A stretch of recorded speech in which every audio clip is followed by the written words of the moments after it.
정말로 이걸 다 할 수 있다고? 이게 말이 돼? 걱정하는 시간 아깝습니다. 여행 전문가 노랑풍선이 시간을 아껴드릴게요. 주셔서 통치하소서 헛된 나의 꿈 어둠 거두사 주셔서 통치하소서 헛된 나의 꿈 어둠 거두소서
주님을 노래하게 하여 주시옵소서.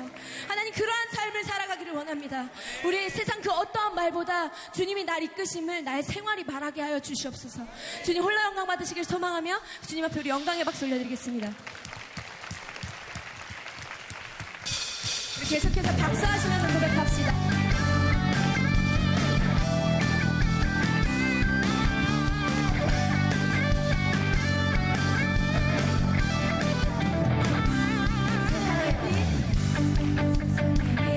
어둠 밝히는 불빛, 상한 영혼, 그 빛에 나오는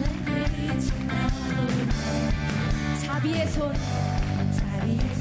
온 세상 구원할 손, 주님 나라 이뤄주소서.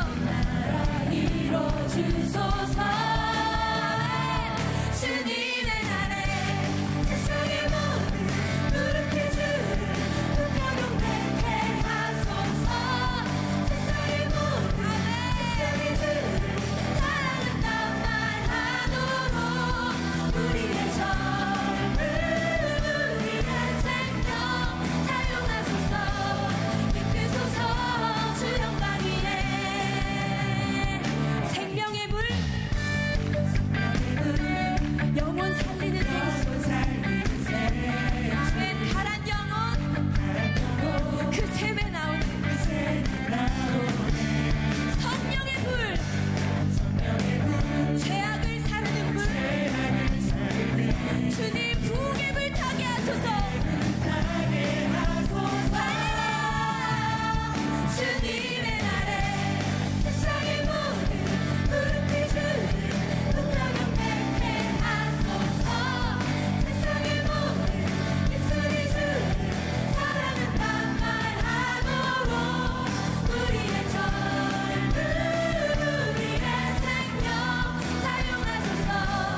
이끄소서 주 영광 위에 어두운 세상 밝히기 위해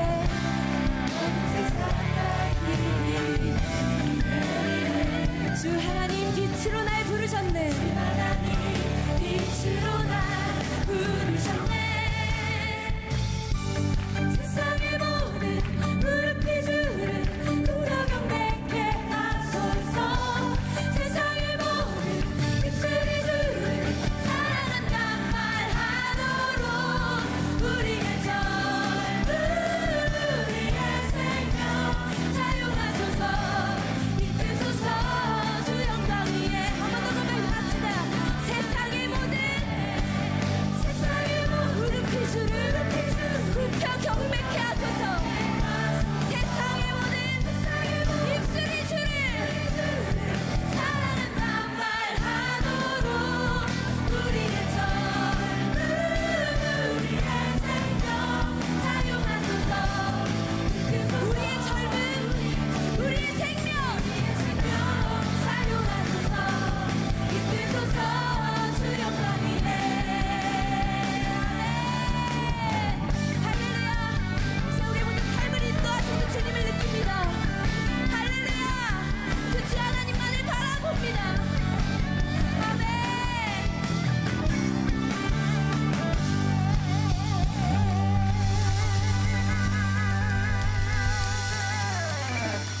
여러분, 우리 한 사람 한 사람을 주님의 교회로 부르신 것을 믿으십니까? 아멘. 이 교회가 회복되기를 소망합니다. 정말 예수 그리스도가 온전하신 모습으로 회복되기를 소망합니다.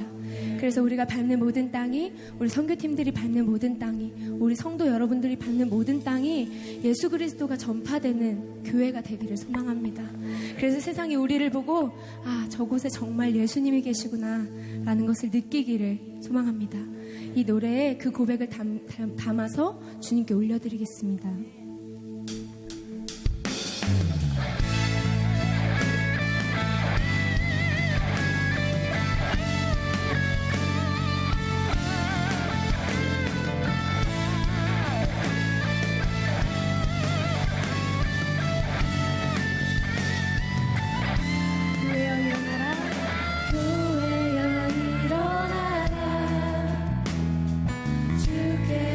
부르시니 두려움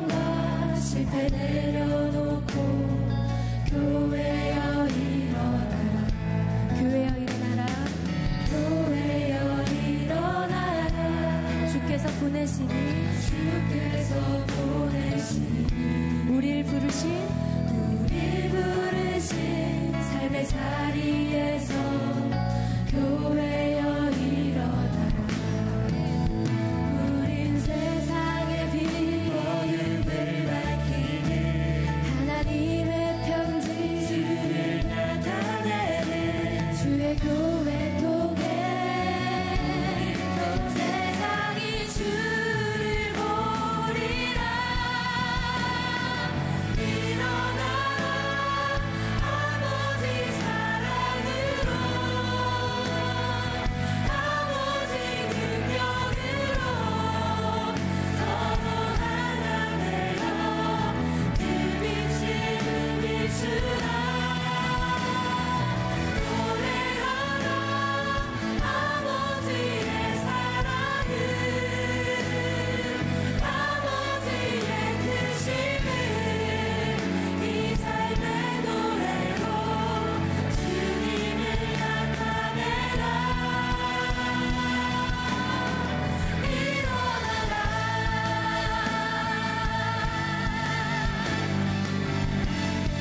전부 다 한번 고백합시다. 교회여 일어나라. 교회여 일어나라. 주께서 부르시니 두려움과 실패 내려놓고 교회여 일어나라. 한 번 더 교회여 일어나라. 주님이 우리를 보내십니다. 주께서 보내시니 우리를 부르신 삶의 자리에서 교회들이여 일어납시다. 우린 세상의 빛 어둠을 밝히는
언어는 아랍어입니다.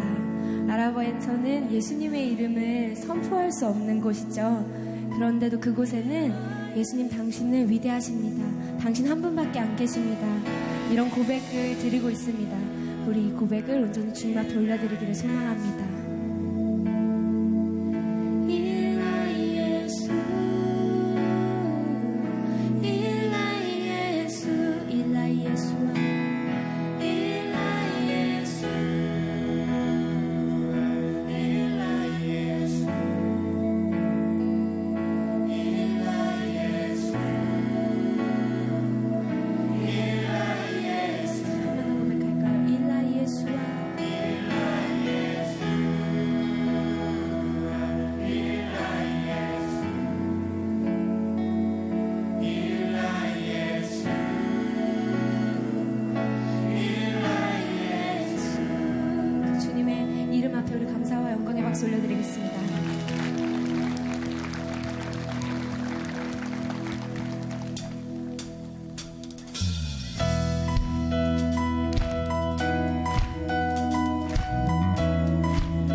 오늘의 말씀은 느헤미야 1장 1절에서 3절 말씀입니다. 하가랴의 아들 느헤미야의 말이라. 아닥사스다 왕 제20년 기슬루월에 내가 수산궁에 있는데 내 형제들 가운데 하나인 하나니가 두어 사람과 함께 유다에서 내게 이르렀기로 내가 그 사로잡힘을 면하고 남아있는 유다와 예루살렘 사람들의 형편을 물은즉 그들이 내게 이르되 사로잡힘을 면하고 남아있는 자들이 그 지방 거기에서 큰 환난을 당하고 능욕을 받으며 예루살렘 성은 허물어지고 성문들은 불탔다 하는지라. 아멘.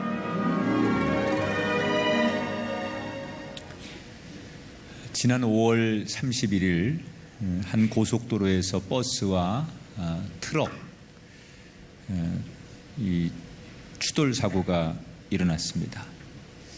그 사고로 인해서 버스에 화재가 일어났고 다른 승객들은 다 대피를 했는데 운전을 하던 운전기사가 차와 차 사이에 몸이 끼면서 빠져나오지를 못했습니다. 차가 불타고 정말 아주 일촉즉발의 위험한 순간이 연출이 되었습니다. 승객을 비롯한 많은 시민들이 너무 위험한 상황이기 때문에 발을 동동 구르고 이 위험한 상황을 어떻게 대처할지를 고민하고 걱정만 하고 있을 때 영웅 두 사람이 나타났습니다. 한 사람은 레카차 기사였는데 그 화염을 뚫고 들어가서 그 버스의 앞에다가 레카차에 고리를 걸고 그 버스를 떼어내려고 몸부림을 쳤습니다. 그런데 잘 안 됐던 것 같아요. 아마도 잘 고리가 걸리지 않았는지 또 버스가 워낙 그 트럭에 많이 끼어서 차가 빠져나오지 않았는지 레카차가 아무리 힘을 써도 버스가 빠져나오지 못했습니다. 이때 또 어떤 여성 하나가 그 위험한 화염 속에 버스 속에 뛰어들어서 기사를 자기 어깨에 이렇게 부축해서 데리고 나온 여성이 있었습니다. 그 주변에 많은 사람들이 있었는데 남성도 아닌 여성이었는데 20대 젊은 여성이랍니다. 알고 봤더니 현직 간호사인데 자기가 하는 일이 사람을 살리는 일, 또 생명을 구하는 일이기 때문에 본능적으로 이 위험한 상황 속에서 자기 마음이 움직여지고 발이 움직여지는 대로 위험한 줄 모르고 뛰어들어서 이 사람을 구해낼 수 있었다. 이런 인터뷰를 했습니다. 거기에 많은 사람들이 발을 동동 구르고 입으로는 어떻게 하냐고 누구 좀 도와주라고 그렇게 이야기를 했지만 그 위험한 상황 속에서 행동으로 옮긴 사람은 레카차 기사와 젊은 간호사 2명이었죠. 그리고 이 2명의 용감한 행동으로 옮기는 사람들 때문에 버스 기사는 생명을 구할 수 있었습니다. 말로는 안타깝다고 말합니다. 말로는 불쌍하다고 말합니다. 그러나 정말 말처럼 그를 불쌍히 여기고 또 그를 긍휼히 여기는 행함이 없다면 우리의 말에 진실성이 있을까 생각을 해보게 됩니다. 신앙생활도 마찬가지입니다. 말로는 하나님을 사랑한다고 또 하나님 앞에 어떤 말씀이든지 순종하겠다고 그렇게 말합니다. 그런데 하나님은 우리가 말로만 하나님을 사랑한다고 하는 것을 믿지 않습니다. 행함으로. 말과 행함이 같을 때 하나님은 우리의 고백과 우리의 헌신을 받으시는 분인 줄 믿습니다. 오늘 저녁 우리가 보시는 대로 젊은이들 또 우리 팀파 학생들이 선교 파송 예배를 드렸습니다. 우리 젊은이들이 하나님을 사랑한다고 많이 외쳤는데 그것이 말뿐이 아니라 정말 두렵고 떨리는 일이지만 행함으로 옮겨질 수 있게 되어서 하나님이 얼마나 기뻐하실까 그런 생각을 해봤습니다. 우리 젊은이들처럼 이 예배에 참여한 우리 모두가 행동하는 신앙인이 되시기를 축복합니다. 움직이는 그리스도인이 되시기를 주의 이름으로 축원합니다. 성경의 많은 인물들 중에 정말 용기 있는 행동으로 하나님을 감동시켰던 대표적인 사람이 오늘부터 우리가 살펴볼 느헤미야라고 하는 사람입니다. 느헤미야는 정확히 우리말로 현대적인 용어로 표현하면 재외 동포 유대인이죠. 예루살렘에 살지 않았고 유대 사람이긴 하지만 페르시아 왕국의 수도였던 수사라고 하는 곳에 살고 있었던 유대인 동포입니다.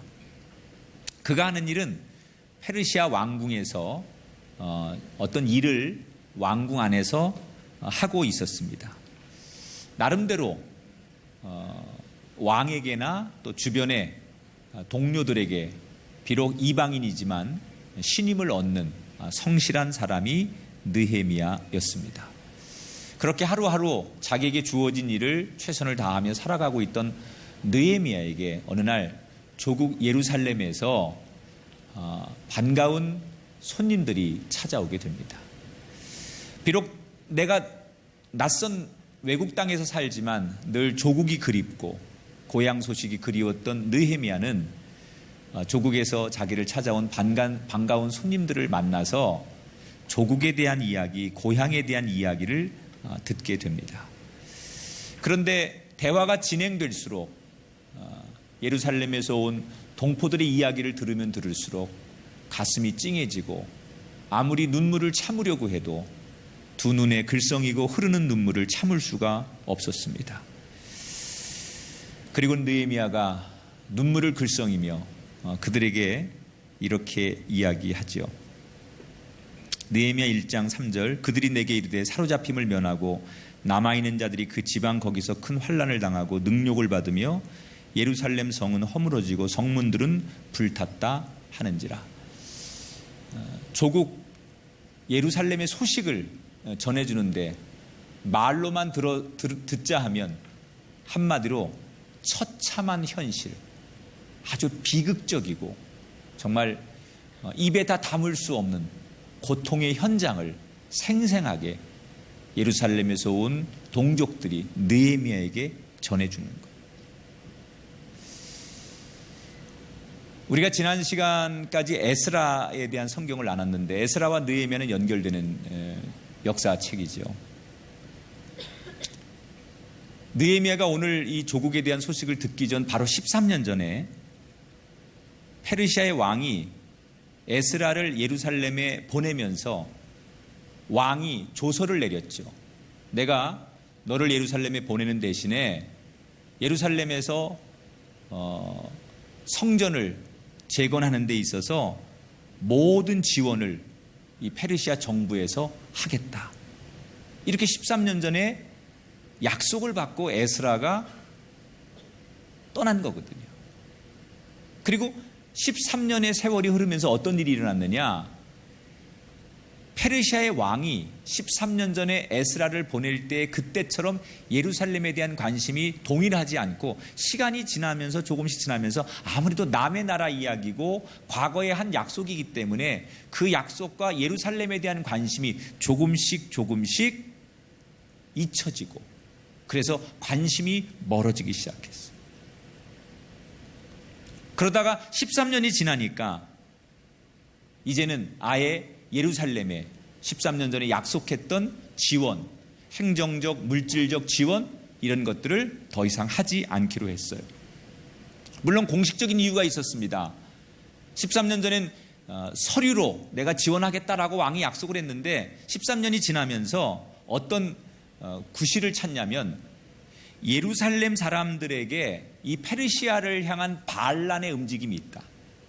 이 페르시아 왕궁에서 돈을 지원하고 여러 가지 행정적인 지원을 했는데도 저 예루살렘에서 이 페르시아로부터 독립을 하려고 반란의 움직임이 있다라는 이유를 대면서 예루살렘의 모든 공공 건축을 금지시키고 과거에 13년 전에 했던 약속을 뒤집는 새로운 조서를 왕이 다시 내려보내게 됩니다.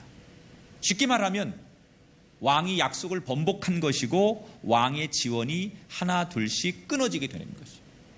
자, 그러다 보니까 그 예루살렘에 원래부터 있었던 토착 세력들이 그동안 페르시아 왕의 눈치를 보느라고 에스라의 종교 개혁에 대해서 더 이상 반대를 하지 못했는데 이제 페르시아가 관여를 안 하니까 거기에 예루살렘에 원래 있었던 토착 세력들이 에스라와 같은 개혁 세력을 몰아내고 다시 자기들의 힘을 과시하기 시작합니다. 그리고 에스라와 함께 종교 개혁을 하려고 했던 그런 새로운 세력들에 대해서 이 토착 세력들이 분풀이를 하기 시작하죠. 에스라가 그렇게 어렵게 하나님이 싫어하는 혼합, 결혼 이런 것들을 다 금지하면서 율법을 완성해 놨는데 이 토착 세력들이 다시 예루살렘을 영적으로 원래처럼 어지럽게 만들어 놓았습니다. 그러니까 예루살렘은 지금 경제적으로나 그리고 세상적으로도 아주 힘들게 된 상황이지만 더 두려운 것은 영적으로 에스라가 개혁해 놓은 것을 다시 다 원래대로 토착 세력들이 돌려놓았기 때문에 영적으로나 경제적으로나 세상적으로나 행정적으로 말 그대로 혼돈과 무질서와 어려움 속에 처하게 됐다는 거예요. 오랜만에 이런 자기 조국 유다의 소식을 들은 느헤미야는 그런 고통 속에, 그런 아픔 속에, 그런 영적인 혼돈 속에 지내고 있는 동포들을 생각하니 가슴이 먹먹해졌어요. 내가 비록 먼 이방 땅에 살고 있지만 내 조국과 동포들이 그토록 고통에 괴로워하고 고통에 울부짖고 있는데 내가 그들을 위해 무언가를 할 수 있었으면 좋겠다. 그는 막연하지만 그 불쌍한 동족들 조국 예루살렘을 위해서 무엇인가를 하고 싶었어요. 그런데 막상 자기가 할 수 있는 게 없는 거예요. 지금 자기는 페르시아에 있는데 페르시아 왕이 예루살렘에 더 이상 지원을 할 수가 없다. 예루살렘을 도와줄 수 없다라고 왕이 조서까지 내린 마당에 내 조국 유대인들을 살리자고 다시 왕 앞에 나가서 예루살렘을 살려주십시오. 우리 유다 땅을 살려주십시오. 이렇게 말할 수가 없는 거예요. 괜히 잘못 왕에게 이야기를 했다가 자기 목숨까지도 위험해질 수 있는 그런 상황이라는 것을 느헤미야는 너무나 잘 알고 있었어요. 그러나 마음 한 구석에는 현실은 두렵고 어려운 일이지만 조국을 위해 그 동족들을 위해 무언가를 해야 한다라고 하는 묵직한 압박감이 느헤미야를 붙들고 있었어요. 내가 뭘 할 수 있을까? 현실은 암울한데 내 가슴은 이렇게 나를 뛰게 하고 나는 가슴과 현실 속에 과연 무엇을 할 수 있을까? 용기를 내는 것조차도 두려운 그런 딜레마의 상황에 느헤미야가 빠지게 되죠. 여러분 같으면 가슴과 현실의 가운데에서 뭘 하실 수 있습니까? 이때 그 중간에 낀 느헤미야가 제일 먼저 뭘 할까요? 여러분이라면 그 상황에 여러분은 뭘 제일 먼저 하시겠어요? 그 막막한 현실 속에 느헤미야가 제일 먼저 한 일이 오늘 1장 4절에 나오죠. 함께 말씀을 읽어보겠습니다. 내가 이 말을 듣고 앉아서 울고 수일 동안 슬퍼하며 하늘의 하나님 앞에 금식하고 기도하여. 자, 그가 한 일이 뭐예요? 금식 기도한 일이에요. 제일 첫 번째 한 일이에요.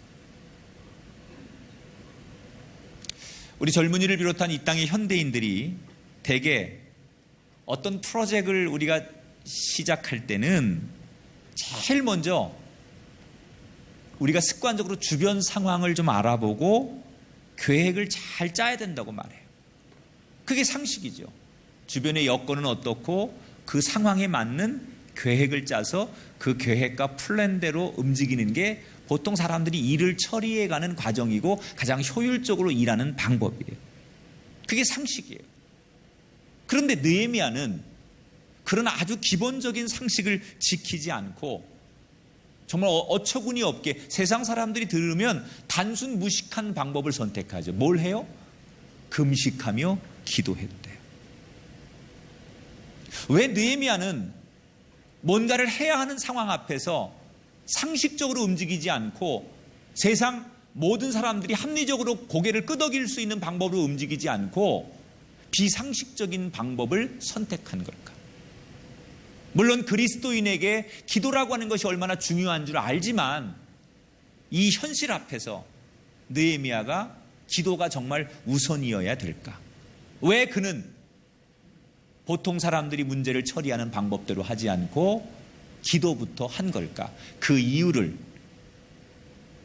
느헤미야가 자기가 기도하는 기도의 내용 속에 왜 그래야만 되는지를 설명하고 있죠.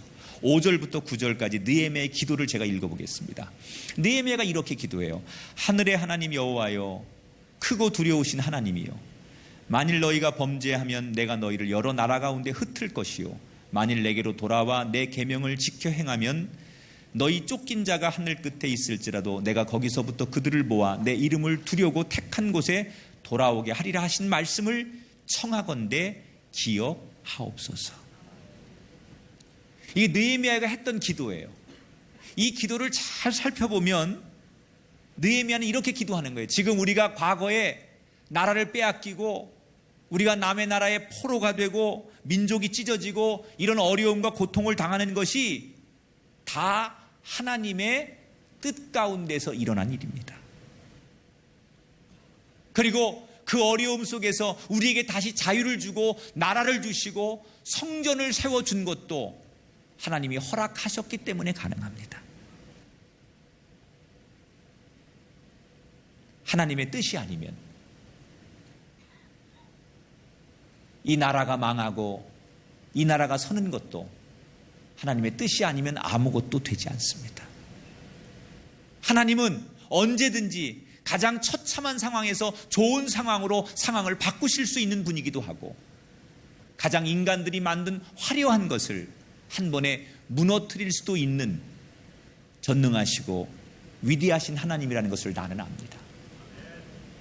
과거에도 그랬고 지금까지 그랬고 지금 이 현실도 하나님이 허락하시면 인간적으로는 막막하고 방법이 없지만 하나님이 함께 하시고 하나님이 마음만 먹고 하나님이 손대시면 이 상황도 얼마든지 바뀌어질 수 있게 만드실 수 있는 분이 내가 믿는 하나님임을 고백합니다.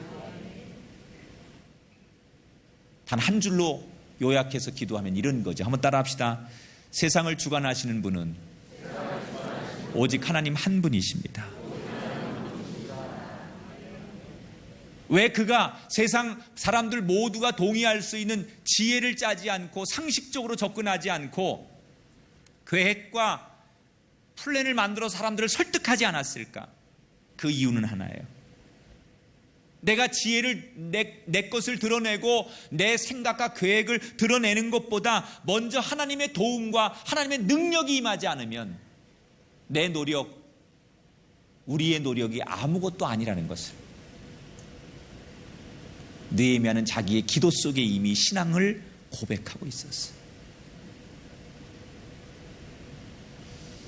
우리 젊은이를 비롯한 많은 사람들이 꿈을 꿉니다. 무언가를 하고 싶어 합니다. 이런 일을 하고 싶다. 이렇게 멋있게 내가 하나님 앞에 쓰임 받았으면 좋겠다. 여러분, 그때 여러분 뭘 하십니까?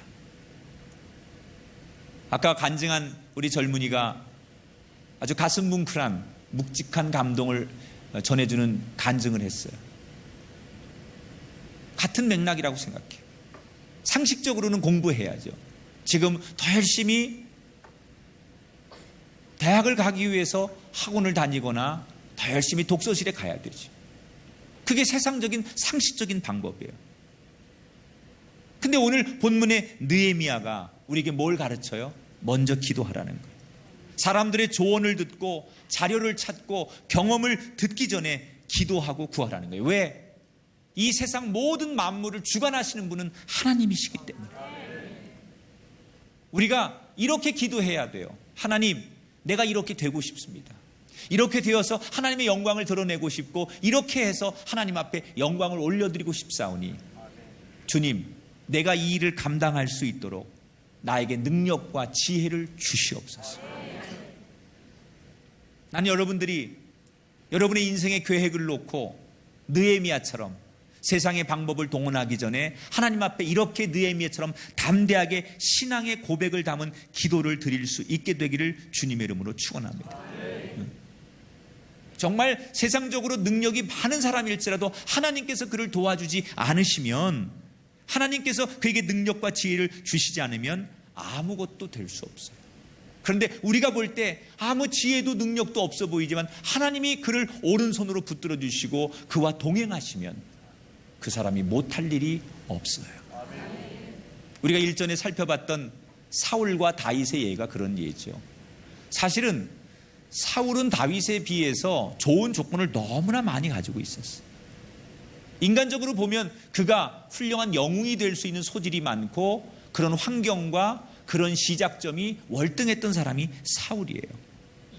그런데 그는 멋진 왕이 되지 못하고 비참한 인생을 맞지요. 그 이유를 성경은 사무엘상 16장 14절에 이렇게 소개합니다. 여호와의 영이 사울에게서 떠나고 여호와께서 부리시는 악령이 그를 번뇌하게 한지라.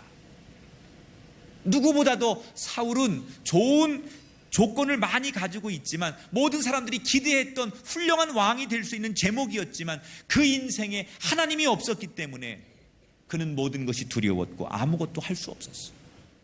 반대로 다윗은 달랐습니다. 사무엘상 22장 1절부터 3절에 보니까 다윗이 이르되 여호와는 나의 반석이요 나의 요새시요 나를 위하여 나를 건지시는 자시요 나를 폭력에서 구원하셨도다.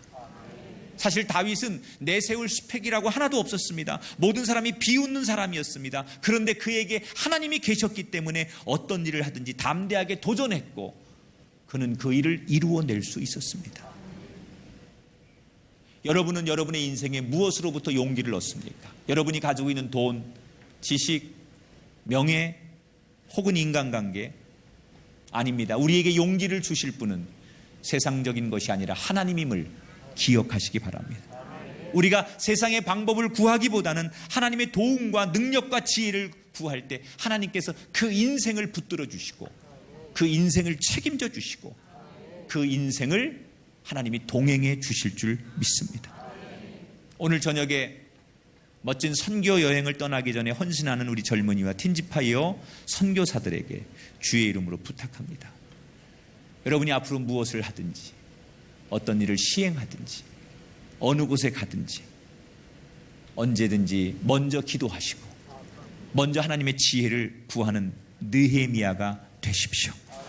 그런 용기를 갖는 여러분의 인생을 하나님께서 길이 되어주시고 인도자가 되어주시고 여러분의 앞길을 열어주실 줄 믿습니다. 이렇게 하나님으로부터 용기를 가지고 하나님의 지혜를 구했던 이 느헤미야에게 하나님께서 어떻게 응답하십니까? 느헤미야 1장 11절 주여 구하오니 귀를 기울이사 종들의 기도를 들으시고 오늘 종이 형통하여 이 사람들 앞에서 은혜를 입게 하옵소서 하였더니 그때 내가 왕의 술관원이 되었느니라. 이제는 어느 자리에서나 술관원이라고 하는 것은 왕이 먹는 음식을 늘 옆에서 보좌하는 자리예요. 그래서 왕 옆에서 늘 왕과 함께 호흡하며 가장 왕 옆에서 왕의 고민과 왕의 일정들을 체크해주는 비서 같은 일을 할 수 있는 자리로 느헤미야가 옮겨지게 됐다는 거예요. 그 왕에게 가서 자신의 마음을 전할 길이 없었는데 세상적인 방법을 따라가지 않고 인간적인 방법을 따라가지 않고 먼저 하나님 앞에 엎드려 금식하며 기도했더니 생각지도 않는 길을 하나님께서 열어주셔서 왕 앞으로 한 걸음 더 가게 느헤미야를 인도하신 하나님. 내가 가는 것이 아니라 하나님께서 이끌었기 때문에 그렇게 갈 수 있었던 느헤미야처럼 여러분의 선교의 여정이 그리고 우리 모든 성도들의 인생의 앞길이 느헤미야처럼 내가 만들어가는 길이 아니라 하나님께서 만들어 놓으신 길로 나를 이끌어가는 삶이 되시기를 주님의 이름으로 축복합니다.